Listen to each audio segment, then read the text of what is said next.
Oi, coisa linda! Seja muito bem-vinda a mais um episódio do podcast Maternidade Real.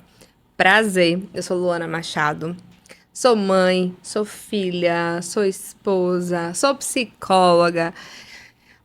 Eu tento equilibrar aí tantos papéis na vida, assim também como você que está aqui me ouvindo. E nesse espaço, o meu objetivo é trazer relatos reais da minha experiência, não para ser o parâmetro correto e ideal a se seguir, longe disso, mas também para compartilhar com você que a maternidade é linda, é maravilhosa, é uma experiência transformadora, mas também é um desafio.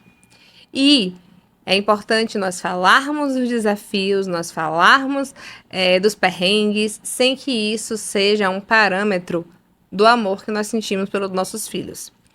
Eu lembro que atendendo recentemente uma cliente, ela trouxe para mim que uma das coisas mais transformadoras da terapia comigo foi ela aceitar que ela pode sim falar dos desafios, mas também que ela aprendeu com a terapia a olhar para os detalhes da maternidade e exercer um sentimento de gratidão, mas ela se autorizar a sentir e a verbalizar sobre os desafios foi transformador para ela. E aqui é esse espaço onde a gente pode falar e reconhecer que privação do sono é terrível, que lidar com as birras é terrível, que ter que sim, muitas vezes, abrir mão dos nossos objetivos, do nosso tempo, ter que mudar a nossa rotina. Não é Ai, que delícia, meu filho ficou doente hoje e eu tive que desmarcar meus pacientes. Não, é um desafio a gente ter que fazer tantas concessões. Mas isso também não faz com que a beleza da maternidade venha a se diminuir. Então, esse é meu objetivo aqui. E eu quero te pedir carinhosamente que você faça um print agora aqui e coloca lá nos seus stories. Estou escutando o podcast da psicóloga Luana Machado. E assim você me ajuda a divulgar e a compartilhar esse episódio com outras mães, com outras profissionais que também estão aí buscando escutar alguma coisa referente à maternidade. E hoje eu queria falar sobre o desafio de quando nós não nos encaixamos no tradicional, no ideal, no formato perfeito, maravilhoso da maternidade. Vou falar muito sobre a minha experiência de ser mãe, que hoje compartilha a guarda de Benjamin em alguns momentos. O pai de Benjamin fica com ele a cada 15 dias nos finais de semana e todos os outros dias ele está comigo. E eu quero trazer aqui porque eu sei que eu também tenho mães que são solo, mães que estão vivendo a maternidade solo dentro de um casamento e precisam também sentir e escutar a minha experiência. Teve uma situação no ano passado que saiu eu, bem, duas amigas e os filhos delas, né? E nós fomos assistir um musical de Natal. E no final, eu falei para as meninas que nós iríamos, todo mundo no mesmo carro, que nós iríamos passar, deixar a Benjamin na casa do pai e depois deixar uma amiga em casa com os filhos, depois eu ia deixar outra amiga e depois eu ia para casa sozinha. E, gente, não fui julgada pelas minhas amigas em nenhum momento, não. Mas eu quero trazer os sentimentos que foram despertados. Quando a gente entrou no carro, que eu falei pra Ben, eu sempre vou explicando pra ele, né? Hoje, depois da escola, você vai pra casa do papai, vai passar o final de semana longe da mamãe, você vem no domingo. E eu vou ensinando isso pra ele. Quando a gente entrou no carro, ele já sabia que ele ia pra casa do pai. Quando a gente entrou no carro, ele falou: mamãe, eu não quero ir, eu quero ficar com você. Aí começou, né, minhas amigas? E você vai levar ele assim mesmo, amiga? Amiga, ele falou que não quer ir. Ai, amiga, se fosse comigo, já não ia mais não. E aí, claro que é difícil. Mas foi o que eu falei pra elas. Primeiro, que eu tenho uma responsabilidade, uma negociação com o pai dele. E segundo, que claro que ele não queria ir. Ele tinha acabado de sair de um musical, ele tava com dois amiguinhos da mesma idade, brincando, pulando. Pra ele era muito mais divertido e interessante. E sendo honesta com vocês, já aconteceu também o contrário, tá?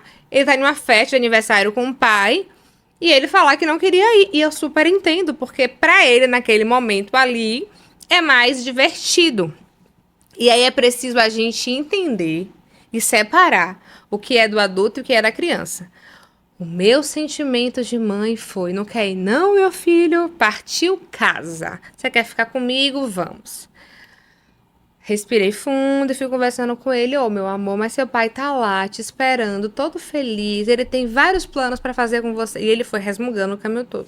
Não quero ficar com a mamãe. Quando chegou lá que viu o pai, né, nem fez isso. Foi. Como já aconteceu também na despedida, tanto comigo quanto com o pai, dele chorar e querer ficar um com o outro. E aí, quando eu deixei bem, foi os bate-papos no carro. Com as amigas, né? Todas falando, não, amiga, eu não ia dar conta disso, não. Que nada, eu não ia conseguir imaginar ficar longe do meu filho. E aí, assim, cada uma por viverem realidades diferentes. Ambas são casadas com os pais dos próprios filhos e vivem o formato tradicional de uma família. E aí, assim, isso também foi despertando em mim várias coisas. Porque eu comecei a pensar também, poxa, como é que seria essa família tradicional. E eu tô falando isso porque eu acompanho muitas mulheres que vivem realidades semelhantes e que muitas vezes mantêm-se no casamento pelos filhos. E eu já falei sobre isso aqui em outros episódios, né? Que muitas vezes a gente sustenta a relação infeliz pelos filhos e no final das contas a gente não tá nem feliz e nem tá fazendo nossos filhos felizes. No meu caso, eu percebo assim uma super vantagem, porque bem, desde quando eu fiquei grávida, eu já tinha essa conversa com o pai dele de não querer ter uma relação formal. Então, assim, bem desde muito bebezinho, né? Ele já foi sendo convidado a passear em duas casas, em duas famílias. E claro que essa adaptação dele lá foi sendo processual. Enquanto ele mamava, ele não dormia longe de mim. Ele só começou mesmo a passar o dia na casa do pai, eu acho que com quase 2 anos. Antes disso, o pai visitava, estava presente, mas assim, de ele dormir longe de mim, 2 anos, algo assim. Foi um pouquinho maior, 1 ano e meio, 2 anos. Não lembro exatamente quando e como. E esse processo dele estar longe é um misto. No início foi muito difícil. No início eu não conseguia a tão sonhada noite que eu podia dormir. A primeira noite, Benjamin, longe de casa, eu sempre falo assim, que deu 3 horas da manhã, eu estava lá acordada, sofrendo, chorando, sentindo. E todas as idas dele até hoje são construídas com ambiguidades emocionais. Eu sinto, graças a Deus, meu pai. Vou dormir, vou assistir uma série, vou ter um tempo pra mim. E ao mesmo tempo olhar o brinquedo no chão da casa e falar, ele faz falta.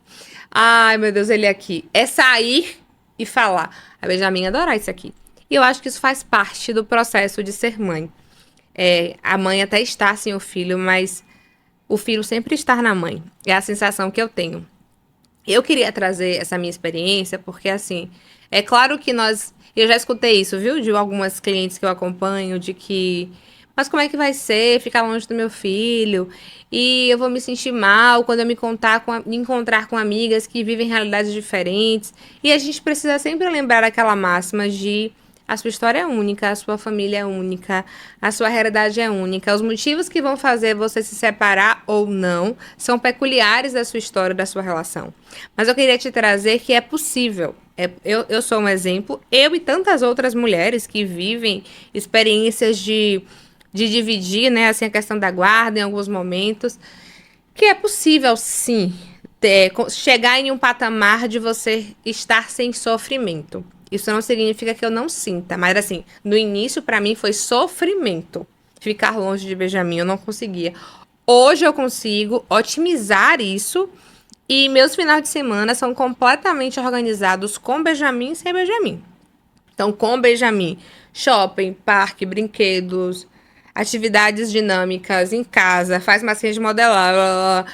É uma organização. Sem Benjamin, maratonar série, sair com amigos, curtir o casamento, fazer coisas sem ele.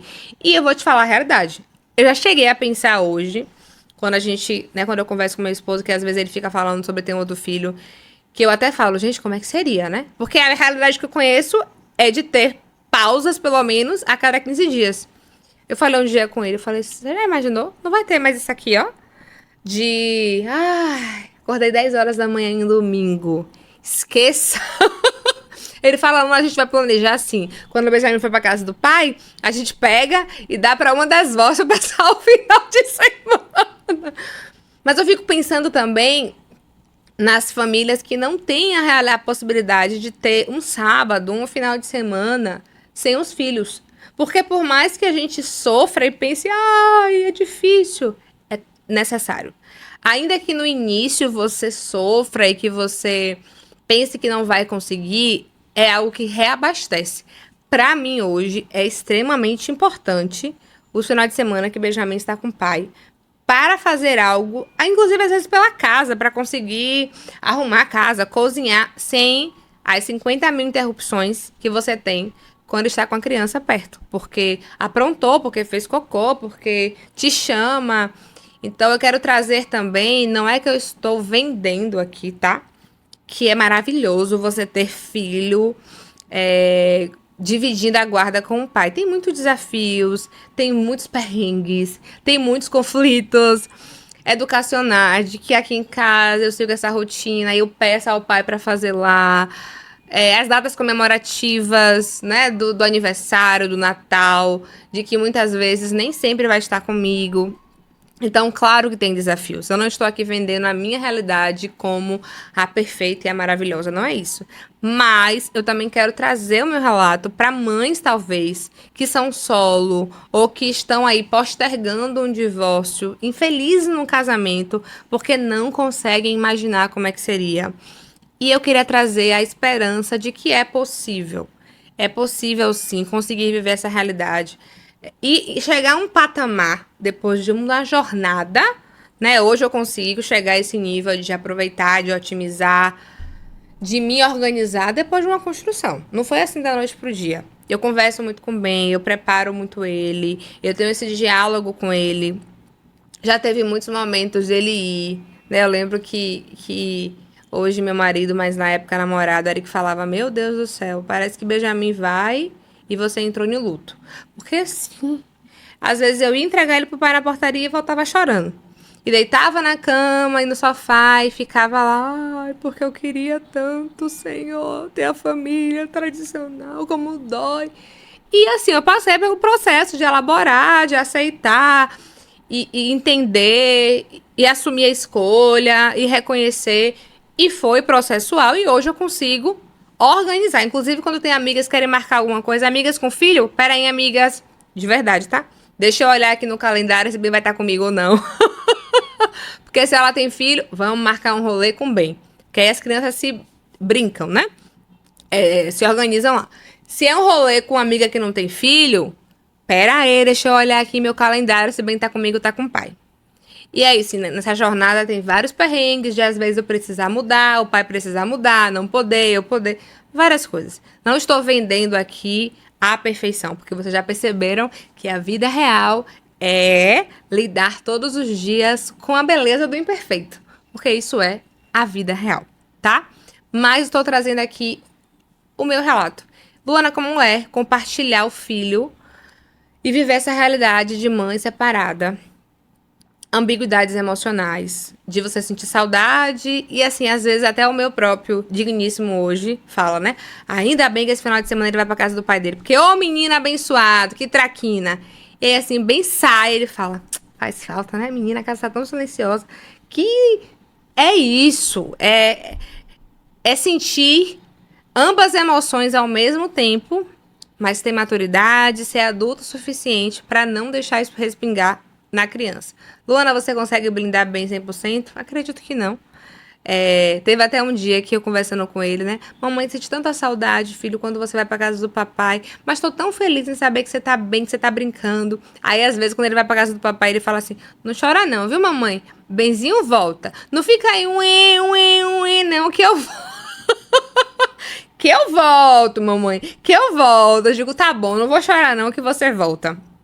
Então, assim, é uma questão de tentativa e erro, né? Você vai conversando aqui, você vai tentando.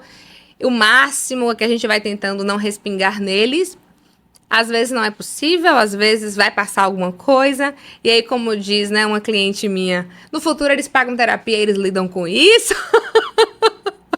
E é sobre isso. tá? Se você tem alguma dúvida específica, se você quer me perguntar alguma coisa específica sobre esse tema, coloca nos comentários ou vai lá no meu direct do Instagram. Fique à vontade para me perguntar sobre isso, como é que eu lido, se tem alguma questão específica que você gostaria de saber. Ah, e só um lembrete. Eu sei que existem realidades completamente diferentes. Eu falo isso porque eu acompanho mulheres que são separadas e que os pais são completamente negligentes, ausentes, não são presentes. Ela não confia em deixar o filho com a criança porque tem realidades absurdas, absurdas, de bebês, de não cuidar do filho, de se passar da hora de comer. Então, assim, eu sei que existem realidades e realidades. A minha realidade me coloca nesse lugar de ficar tranquila porque eu confio no cuidado do pai de bem. E aí eu sempre falo isso para várias pessoas que me cercam. Eu não quis e não escolhi ele como parceiro para a vida, mas enquanto pai, ele é maravilhoso, ele cuida muito bem, ele é muito responsável. E aí, assim, isso me dá tranquilidade, porque eu sei que Benjamin está sendo muito bem cuidado. E eu sei que isso pesa muito também. Porque se você. E eu digo com toda a convicção que se fosse o contrário, eu também não ia me sentir segura em deixar ir. Então eu sei que existem muitas peculiaridadezinhas, né? Para se negociar. Eu acompanho casos, por exemplo, de clientes que vivem essa realidade, que a criança vai para casa dos avós paternos, mas não fica com o pai. Ou só fica se tiver a babá, ou se tiver a avó paterna, porque o adulto não é um adulto saudável, confiável para cuidar de uma criança. Então, como eu trouxe, existem muitas realidades, muitos detalhes para se pensar e se construir. Mas, ainda assim, é possível, existem alguns caminhos que a gente pode trilhar para sermos mulheres e mães felizes, realizadas, e isso também reverberar na construção aí dos nossos filhos, tá bom? Estou aqui para você tirar dúvidas, perguntar, sugerir outros temas que você queira que eu aborde, que eu traga aqui meus exemplos, que eu traga também aqui outros temas que eu já falei, mas que você quer escutar uma nova perspectiva. Coloca aqui a sua sugestão e não esqueça de me acompanhar lá no meu Instagram, psicóloga.luanamachado. Beijo, lindeza, até o próximo episódio.